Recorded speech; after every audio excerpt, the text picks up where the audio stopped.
તો નમસ્કાર દોસ્તો, સ્વાગત છે આપ સૌનું આપણી ચેનલ ગુજરાત રોજબરોજ ઉપર। અને દોસ્તો, જ્યારે લોકસભાની ચૂંટણીનો જ્યારે જંગ જામ્યો છે અને બનાસકાંઠામાં જ્યારે બે મહિલાઓ વચ્ચે જંગ જામ્યો છે, ત્યારે એક તરફ છે બનાસના બેન જ્ઞાનીબેન, તો બીજી બાજુ છે આપણા રેખાબેન ચૌધરી। ત્યારે મિત્રો, હાલમાં જ જ્યારે બનાસકાંઠામાં જ્ઞાનીબેનને ખૂબ જ સમર્થન મળી રહ્યું છે, ત્યારે તેમણે પક્ષ પલટું કરતા નેતાઓ વિશે એક ખૂબ જ મોટી વાત કરી છે। ત્યારે શું વાત કરી છે તે આપણે આપણા વિડીયોમાં સાંભળીશું।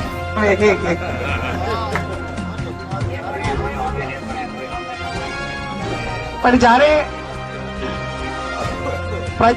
પ્રજા સાથે હોય આગેવાનો એક કોઈ ઠોસ મુદ્દા સાથેની વાતમાં એક વખત ભાવનગર વિધાનસભામાંથી શક્તિસિંહ ગોહિલે ચાલુ મંત્રી રાજીનામું આપ્યું હતું, પણ એમણે રાજીનામું આપ્યું હતું ભાવનગરને યુનિવર્સિટી મળે એટલા માટે।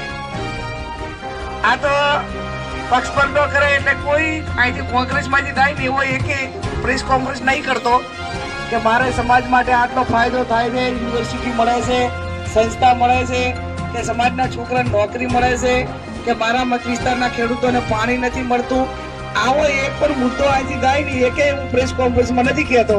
માત્ર કેવું કે અમારી મોદી સાહેબની જે વિકાસની યાત્રા છે અને અમારું હૃદય પરિવર્તન થઈ ગયું। હવે તરી 35-40 વર્ષ બનાવ્યું ને 4 દાડે વસી કે હૃદય પરિવર્તન કઈ રીતે થાય એ ખબર પડતી નહીં એમ।